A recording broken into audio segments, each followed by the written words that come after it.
मंगलम गौतमो गणी मंगलम कुंद कुंदाद्यो जैन धर्मोस्तु मंगलम सर्वमंगल मांगल्यम सर्वकल्याणकारकम प्रधानम सर्वधर्मानां जैनम जयतु शासनम जैनम जयतु शासनम।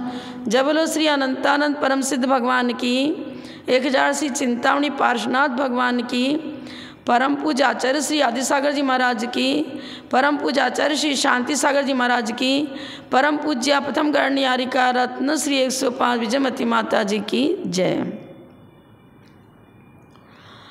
ये न स्वयं बोधमयेन लोका आश्वासिता केचन चित्तकार्ये प्रबोधिता केचन मोक्ष मार्गे तमादिनाथं प्रणमामि नित्यं तमादिनाथं प्रणमामि नित्यं।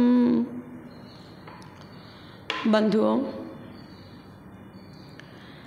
हम सब अपने जीवन को सुखी रखना चाहते हैं, लेकिन हमारे सुख का अस्तित्व तब रहेगा जब हम अपनी प्रवृत्ति को संतुलित बनाए रखें।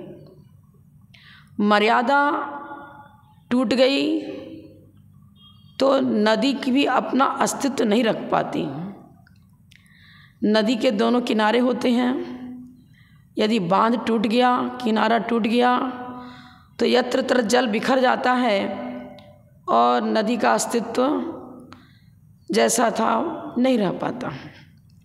ठीक इसी प्रकार से बंधुओं, सुख तो हमारा आत्मिक गुण ही है, क्योंकि अपने ज्ञान स्वरूप राग देश से रहित जो ज्ञानोपयोग की परिणति है,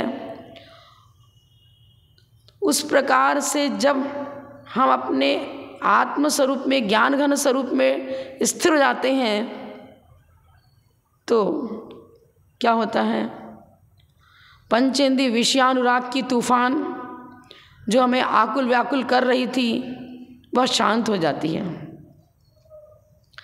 शांति और सुख को कहीं बाहर से नहीं लाना है, मात्र निज की खोज करनी है, निज में रमण करना है, निज को समझना है, शुद्ध आत्म तत्व की खोज करनी है। शरीर भिन्न है और मैं चित चैतन्य ज्ञान ज्योति स्वरूप हूँ।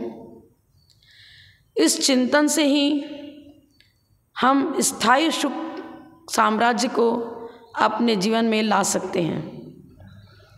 मन वचन काया की प्रवृत्तियों को संतुलित करना होगा, जिनसे वासनाएं जागृत होती हैं।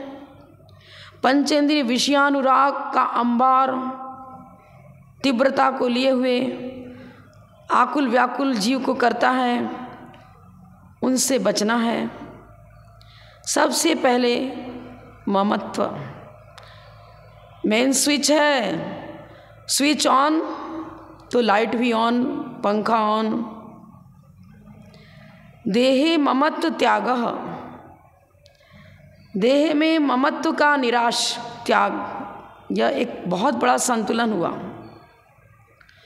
हमने क्या बताया था, संतुलन बनाओ तो क्या होगा, दुख स्वयं में विलीन हो जाएगा। हम अपनी प्रवृत्ति को संतुलित नहीं कर पाते। आवश्यकताओं की पूर्ति करो, विलासिता में मत पड़ो। विलासिता को छोड़ना ही देहे ममत्व त्याग। सबसे पहले शरीर वैराग्य होना चाहिए। शरीर वैराग्य का अर्थ ये नहीं हुआ कि हम शरीर का संरक्षण न करें, भोजन न करें, जल न पीवें, वस्त्र भी धारण कर रहे हो तो श्रावक तो करेगा ही वस्त्र। आवश्यकताओं की पूर्ति करो। ऐसा कार्य मत करो जिससे कि लोक मर्यादा बिगड़ती है, श्रावक धर्म हमारा विकृत होता है, प्रभाव बिगड़ता है, वर्तमान में भी अपयश की प्राप्ति होती है, हमारा जीवन मानसिक स्थिति से बिगड़ता है वाचनिक संतुलन भी हम खो देते हैं और शारीरिक संतुलन भी नहीं रह पाता। होटल में पहुंच जाते हैं, क्लबों में पहुंचते हैं, यत्र तत्र विलासिता की चक्कर में पड़कर कहीं भी भ्रमण कर जाते हैं। आज शराब भी पीने लगे जैनी, अंडा मांस मछली का सेवन करने लगे। यह अंश असंतुलित जीवन ही तो दुख का बीज है। हम मनुष्य हैं तो विवेक पूर्वक प्रत्येक कार्य करें, ऐसा ग्रंथकार लिखते हैं, नीतिकार। आपदाम कथिता पंथा इंद्रियाणाम असंयम तज्जय संपदाम मार्गो ये नेष्टम तेन गम्यताम। सभी विपत्तियों का मूल कारण क्या है? इंद्रियाणाम असंयम।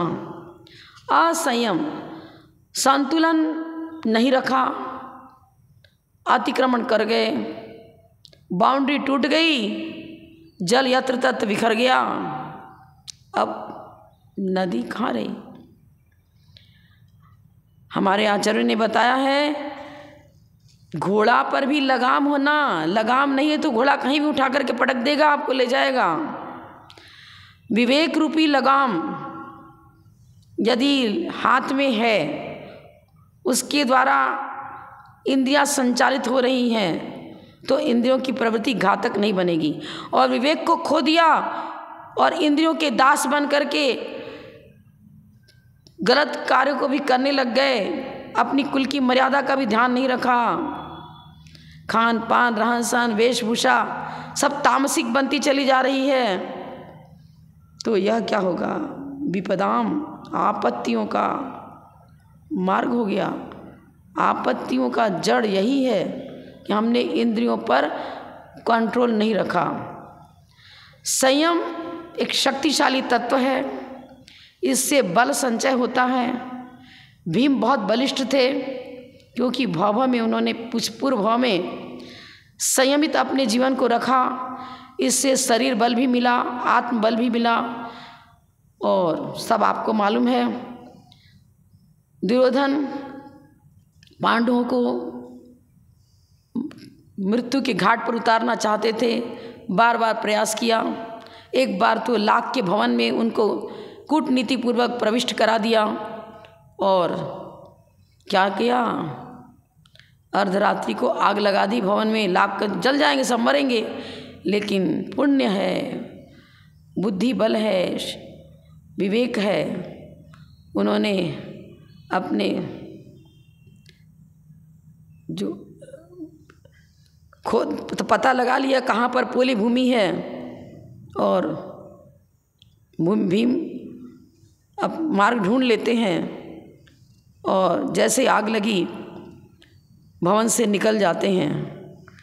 लेकिन कुछ ऐसी भी योजना बनाई कि ताकि ये फिर हमारा पीछा छोड़ें, तो 5 मृत कलेवर को वहाँ डाल दिया ताकि दुर्योधन यह समझे कि ये सब मर चुके हैं।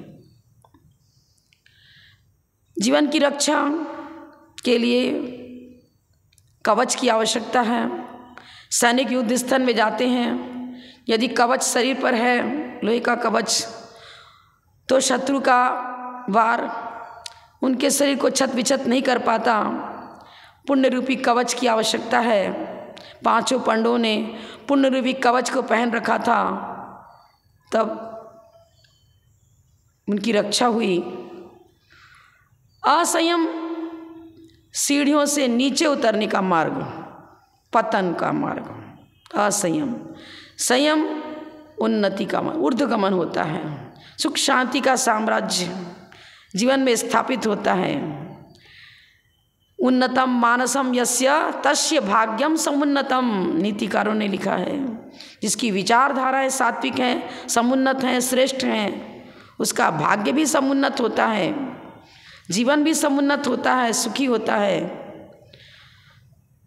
संयम हमारी आत्मनिधि की रक्षा का एक उपाय है। संयम ही अपना मित्र है। मित्र ही संकट में साथ देते हैं। 10 धर्मों को मित्र बनाओ, इनसे मित्रता यदि बनी रही तो अवश्य ही हमारा भविष्य उज्जवल रहेगा। वर्तमान जीवन को भी हम सुखी बना सकते हैं। संयम क्या करता है, पुरुष के पौरुष की परीक्षा जब होती है तब संयमी ही वो अपने जीवन को पतन से बचा पाते हैं। दुर्बल, जिसका आत्मबल नहीं, पुण्य भी नहीं, वह विपत्ति आने पर पतित हो जाता है, स्खलित हो जाता है। बिना ब्रेक की गाड़ी यदि है तो कोई भरोसा नहीं कब दुर्घटना हो जाए। ठीक इसी प्रकार से ब्रेक लगाना पड़ेगा इंद्रियों पर नियंत्रण आवश्यक है। कुरल काव्य में कुंद आचार्य लिखते हैं, संयम के महात्म्य से मिलता है सुरलोक और असंयम राजपथ रौरव को बेरोक। संयम की रक्षा करो निधि सम ही धीमान, कारण जीवन में नहीं बढ़कर और निधान। क्या बताया, जो संयमी है उसे तिर्यंचायु का बंध हो ही नहीं सकता। तिर्यंचायु का बंध तो मात्र दूसरे गुण स्थान तक संभव है। सम्यक दर्शन भी हो गया, यदि पहले उसने किसी प्रकार की आयु का बंध नहीं किया है तो वह सम्यक दृष्टि जीव कभी नरक में नहीं जा सकता, तिर्यंच में नहीं जा सकता। कितनी बड़ी बात हो गई, संयम का कितना बड़ा महात्म्य है। संयम के प्रभाव से सुरलोक, चौथे गुण स्थान में मनुष्यायु की बंध विच्युति हो गई, पहले गुण स्थान में नरक आयु की बंध विच्युति, दूसरे गुण स्थान में तिर्यंचायु की बंध विच्युति और चौथे गुण स्थान में मनुष्यायु की बंध विच्युति। संयमी जो महाव्रती हैं वो देव आयु का ही बंद करते हैं। और यदि विशिष्ट पुरुषार्थ रहा और द्रव्य क्षेत्र काल भाव की अनुकूलता रही, पुरुषार्थ रहा सही, तो छपक से अणी आरोहण करके उसी भाव में केवली हो जाते हैं, केवल ज्ञान ज्योति को प्रकट कर लेते हैं। पर असंयम न जाने कहाँ पटक दे। यदि मिथ्याद गुण स्थान की भूमिका रही तो असंयम नरक में भी ले जा सकता है। तो कुंद आचार्य लिखते हैं, संयम की रक्षा करो निधि सम ही। निधि सम ये हमारी बहुत बड़ी निधि है। लौकिक निधि तो भव में साथ नहीं जाती, लेकिन यह संयम से प्राप्त हुआ जो सात से पुण्यार्जन है वह हमारी स्थायी निधि बनती है। रत्नत्र ही हमारी संपत्ति है, इससे बढ़कर और कोई ऐसी संपत्ति नहीं जो जीवन में स्थायी सुख को ला सके। पर वो संयम है क्या, इसे भी हमें गहराई से समझना चाहिए। समीचीन रूप से प्रवृत्ति करना, व्रतों को धारण करना, समितियों का पालन करना, कषायों का निग्रह करना, कषायों को जीतना, उपशम करना, इंद्रियों को वश में रखना।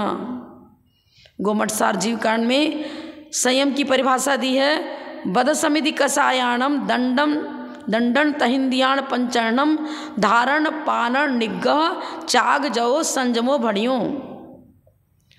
वध धारण, व्रतों को धारण करो।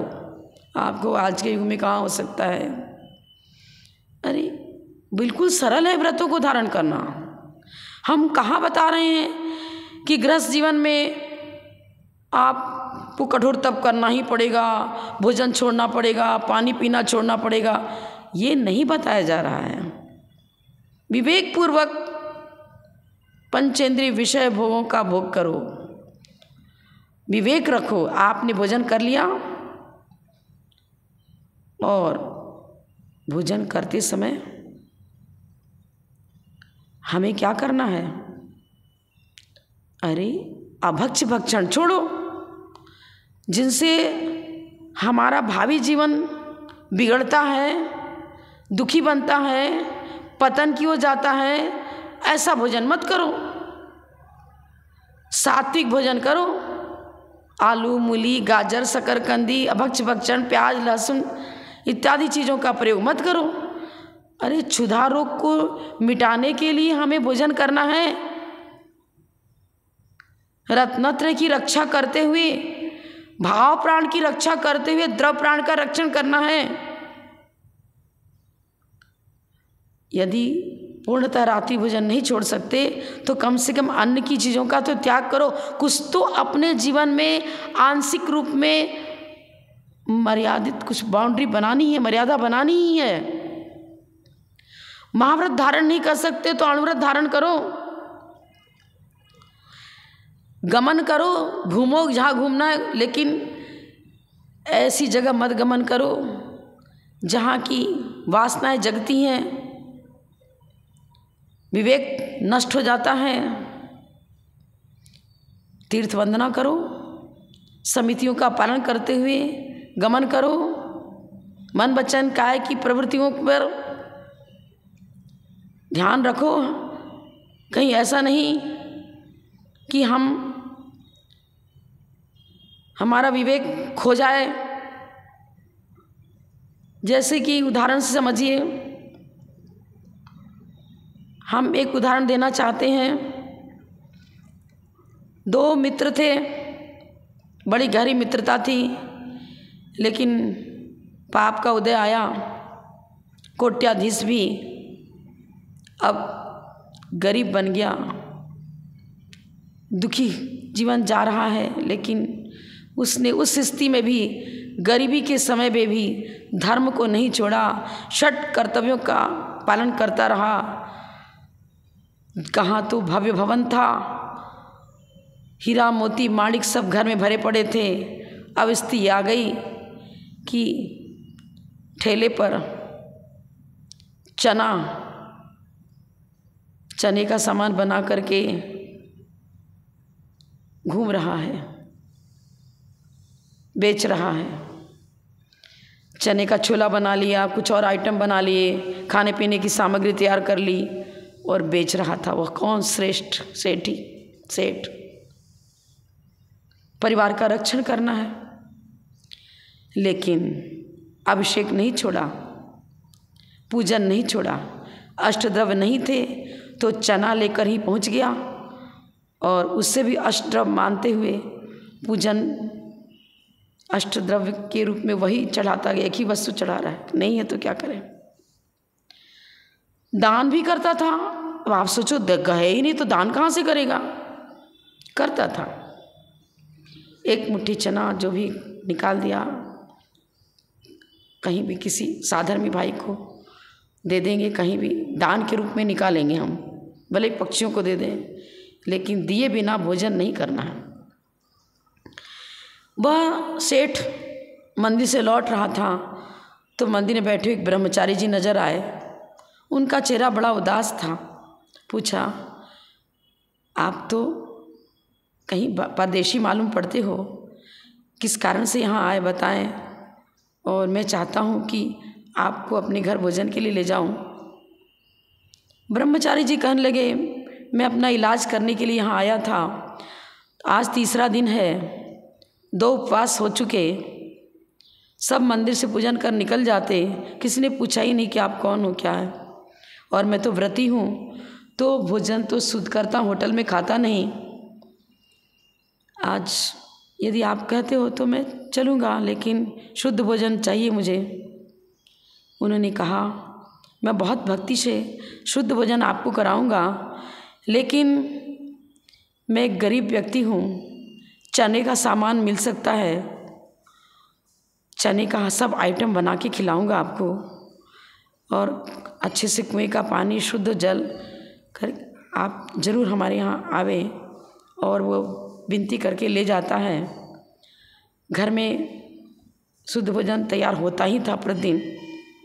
ब्रह्मचारी जी को हाथ से बना हुआ शुद्ध भोजन दिया गया, और ब्रह्मचारी जी कहते हैं, बड़ा ये धर्मनिष्ठ व्यक्ति है, गरीबी में भी धर्म को इसने नहीं छोड़ा, तो इसका उपकार करना चाहिए। अब उन्होंने कहा, मैं आपको कुछ उपाय बताता हूँ जिससे आपकी गरीबी दूर हो। ऐसा करना, प्रतिदिन प्रतिमा जी के नीचे एक छोटी सी सुई रख देना, वह सोने की हो जाएगी।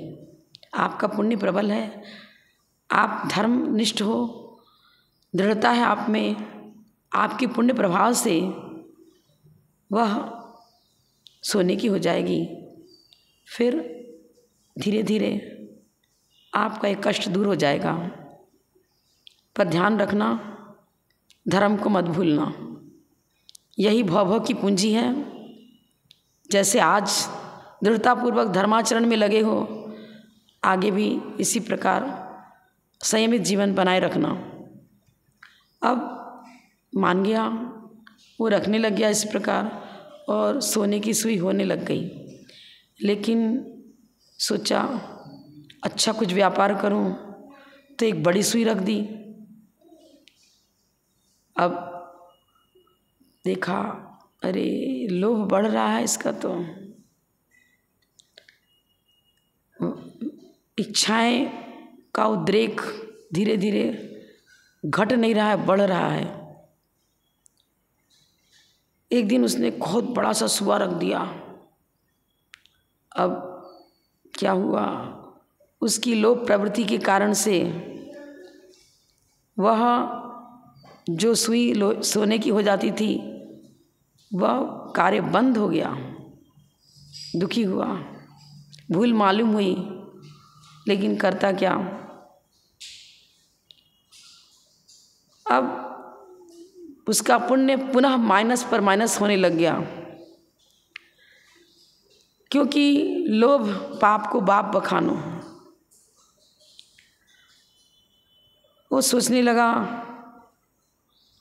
व्यापार बढ़े, कुछ यत्र तत्र कूटनीतियाँ रचने लग गया। लेकिन कूटनीति कितनी भी कर लो, संपत्ति तब बढ़ती है जब पास में पुण्य हो। यदि पूर्वकृत पुण्य है तो तत्काल कुछ वृद्धि हो सकती है, लेकिन तात्कालिक पुण्य मतलब जो पूर्वभूत पुण्य है उस जो तो उदय में आकर जा रहा है और नवीन पुण्य अर्जन कर नहीं रहे हैं, तो पतन ही तो संभव है। कहाँ जाओगे, पतन ही है।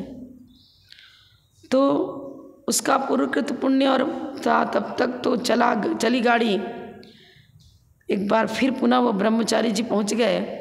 सोचा देखो ये कैसा है, अभी सुखी है कि नहीं, इसको कुछ लाभ मिला या नहीं। देखा, अरे ये तो पुनः ठेला ही चला रहा है। क्यों भाई, क्या हुआ? व्यापार लॉस पर लॉस होता चला गया। क्या किया था तुमने? मैंने गलतियां तो की हैं। क्या किया? ऐसा किया था। अरे संतोष ही सबसे बड़ा धन होता है। तेरे को अपने षट आवश्यक का पालन करना था और आजीविका चलानी थी, इसी में संतोष रखता तो तेरा पुण्य माइनस नहीं होता। उसे भूल स्वीकार हुई। तो यहाँ बताना क्या है, संतुलन। संतुलन अर्थात आध्यात्मिक भाषा में उसे संयम कहते हैं। संतुलन बनाए रखो। पांचों इंद्रियां यदि संतुलित हैं, सात्विक विचारधारा है, सात्विक प्रवृत्ति है, जिनसे पुण्यार्जन होता है, उन्हीं कार्यों का संपादन हम नेत्रेंद्रिय से करें, कर्णेंद्रिय से करें, भोजन भी सात्विक करें, हित मित प्रिय वचन बोलें, किसी को कटु वचन बोल करके उसका जी न दुखावें, रसना इंद्रिय के लोलुपी होकर तामसिक भोजन न करें, कर्ण इंद्रिय से देशना लब्धि प्राप्त करें, धर्म श्रवण करें, हाथ पांव मिले हैं तो इससे वैयावृत करें, सेवा शुश्रूषा करें, पूजन करें, धर्म ध्यान में शरीर का प्रयोग करें। धार्मिक आयोजनों में यदि हम प्रवर्तन कर रहे हैं और अपना जीवन भी विवेकपूर्वक व्यतीत कर रहे हैं, पुण्य बंध करते हुए भोग की सामग्रियों का सेवन करो, अनर्गल प्रवृत्ति मत करो, तो क्या होगा, जीवन संतुलित रहेगा। यह संतुलन ही स्थायी सुख संपत्ति को जन्म देने वाली कड़ी है। यही वो चाबी है जिसके द्वारा मोक्ष महल का द्वार खुलता है। हमें सद्गति की प्राप्ति होती है। हम निकट भव में अनंत चतुष्ट स्थायी सुख सामग्री को अपने जीवन में ला सकते हैं। दुर्घटनाओं से बचने के लिए जैसे ब्रेक की आवश्यकता है, ब्रेक के बिना गाड़ी का कोई भरोसा नहीं बताया था मैंने, ठीक इसी प्रकार ये इंद्रियां भी तो मोक्ष महल तक पहुंचने के लिए अश्व की भांति पांचों इंद्रियों को घोड़ा बताया, इसी पर सवार होकर के मोक्ष महल तक पहुंचना है। लेकिन लगाम है तो इसकी दिशा समीचीन रहेगी। इसी प्रकार विवेक रूपी लगाम यदि है तो हम अपने जीवन को संयमित व्यतीत करते हुए निकट भव में मोक्षगामी बन सकते हैं। स्वाध्याय अवश्य करें। स्वाध्याय के द्वारा हमें ये ज्ञात होगा कि सन्मार्ग क्या है और कुमार्ग क्या है। कुमार्ग से बचना, सन्मार्ग में प्रवृत्ति करना, इसके लिए ज्ञान की आवश्यकता है। तत्व ज्ञानम जलम नोचेत क्रोधाग्नि केन शाम्यते, छत्र चूड़ामणि में कहा है। कषायों को जीतने के लिए, इंद्रियों पर विजय प्राप्त करने के लिए हमें आवश्यकता है स्वाध्याय की। स्वाध्याय को परम तप कहा है। स्वाध्याय ही वो टॉर्च है जो अंधेरे को दूर करने में हमारे लिए एक उपकरण बनता है, सहायक बनता है। ये टॉर्च तो आपको बाह्य रोशनी देगा, बाह्य स्थल को प्रकाशित करेगा। सूर्य और चंद्र से भी हमें लौकिक प्रकाश मिलता है, लेकिन अंतः कक्ष में फैले हुए मोहांधकार को दूर करने के लिए, मिथ्यात्व को दूर करने के लिए, कषायों के कारण से जो एक हमारे जीवन में विकृति पैदा हो रही है, उस विकृतियों का निष्कासन करने के लिए आवश्यकता है रत्नत्रय की। रत्नत्रय ज्योति को जागृत करो, सम्यक ज्ञान को प्राप्त करो। तत्व ज्ञान के द्वारा हमें मालूम होता है कि कहाँ पतन है, कहाँ उत्थान। उत्थान और पतन के मार्ग को समझने के लिए सम्यक ज्ञान रूपी रोशनी की आवश्यकता है। वह रोशनी अंतः कक्ष में प्रकाश फैलाएगी और मैं मिथ्यात्व रूपी अंधकार को दूर करने के लिए ये एक ऐसी ज्योति है। ये ज्योति तो सूर्य तो उदित होता है, अस्त हो जाता है, चंद्रमा भी स्थायी प्रकाश नहीं दे पाता। टॉर्च में भी यदि बैटरी समाप्त हो गई तो प्रकाश नहीं मिलता, स्विच ऑन करना पड़ेगा। पर यहाँ तो न ऑन न ऑफ। एक बार सम्यक ज्ञान ज्योति को जीवन में प्रकट कर लिया तो यह स्थायी रोशनी जो अंतः कक्ष को भी प्रकाशित करेगी, लौकिक जीवन को भी सुखी बनाएगी और हम अपने जीवन को स्थायी चिर वसंत जिसको कहेंगे। पतझड़ के बाद बसंत एक दिन बताया था मैंने, तो पतझड़ पहले करना पड़ेगा, विकृतियों को हटाना पड़ेगा, संयम धारण करना पड़ेगा। संयम के बिना हम अपने जीवन में उस स्थायी वसंत को स्थापित नहीं कर सकते, जिसके बाद फिर सूखापन आता ही नहीं, दुख दारिद्र्य आता ही नहीं। वसंत का मतलब जीवन रूपी वृक्ष सदा हरा भरा बना रहे, हरियाली बनी रहे, अच्छे मृदु फल इसमें बने रहें। हर फसल सीजन पर आती है, सीजन ऑफ होने पर वृक्ष में फल नहीं आते। लेकिन एक संयम ऐसा है जो स्थायी सुख शांति को, उत्तम क्षमा मार्दव आर्जव 10 धर्मों का पौधा यदि जीवन में विकसित है, उसको विकसित करने के लिए रत्नत्रय की साधना करनी पड़ेगी। ये है चिर वसंत को स्थापित करने की विधि, कला। इसी चिर वसंत को तीर्थंकरों ने अपने जीवन में साकार किया। 10 धर्म के द्वारा क्या किया, अरहंत अवस्था और सिद्ध अवस्था की प्राप्ति कर ली। अब कभी भी आकुलता नहीं, दुख दारिद्र नहीं, संकट नहीं, दुख कभी आ ही नहीं सकता, क्योंकि जहाँ असाता का उदय संभव ही नहीं, जहाँ पर अब 5 इंद्रियां ये हमें आकुल व्याकुल करती थी, अतीन्द्रिय आत्म सुख का अनुभव कर रहे हैं सिद्ध अवस्था में। 8 कर्मों का आत्यंतिक उच्छेद हो चुका। दुख और दारिद्र्य को पैदा करने वाला ये कर्मजन्य पर्याय थी, अब कर्मजन्य पर्यायों से हमेशा हमेशा के लिए छुटकारा मिल गया। यह है चिर वसंत, यह है स्थायी सुख को साम्राज्य की प्राप्ति का उपाय। तो बंधुओं, मैंने क्या बताया, अपने जीवन को संतुलित करो, संयमित बनाओ, कभी भी आप भी गाड़ी चलाते हो तो बिना ब्रेक के गाड़ी चलाना नहीं, कभी चलाते ही नहीं। तो अपने जीवन में भी विवेक रूपी, संयम रूपी ब्रेक को बनाए रखो। भोग की सामग्री का सेवन करो। साधु भी छठे गुण स्थान तक आहारचर्या को उठते ही हैं और पांचों इंद्रियों का प्रयोग भी करते हैं, लेकिन असंयम नहीं होना। विवेक पूर्वक पांचों इंद्रियों का प्रयोग, सन्मार्ग में ही प्रवृत्ति, जिनसे तिर्यंच और नरक आयु का बंध होता है, वैसी क्रियाओं से कम हम विरत हों। बैंक बैलेंस बनाओ। आप कहते हमारा तो बैंक बैलेंस बहुत अच्छा है, हमने तो इस फिक्स डिपॉजिट खोल रखा है। अरे कोई फिक्स नहीं, पर्व में ये सह नहीं जाएगा। साथ में फिक्स डिपॉजिट तब बनेगा। कौन फिक्स डिपॉजिट खोलता है? रत्नत्रय की साधना के द्वारा हम उस फिक्स डिपॉजिट को खोल पाते हैं, जिसके बाद किसी दुनिया की कोई शक्ति ऐसी नहीं जो आपका पराभव कर सके। इस रत्नत्रय के द्वारा की साधना से मूल और ब्याज दोनों इस प्रकार मिलता रहेगा। तिजोरी कभी खाली नहीं होगी। कितना भी इसमें दान देते रहो, खटाते रहो, ऐसे तो बैंक बैलेंस में तो राशि निकालते रहे तो वो खाली हो जाएगा, लेकिन ये नहीं, दान करते रहे, पुण्य बढ़ता रहेगा और साथ से पुण्य होगा। तीर्थंकर जैसे साथ से पुण्य प्रकृति का बंध होता है। कैसे? संयम के द्वारा। रत्नत्रय की निधि का संचय करो, यह निधि भव में साथ जाएगी और एक दिन वो सुख प्राप्त होगा। सुख मतलब चिर वसंत।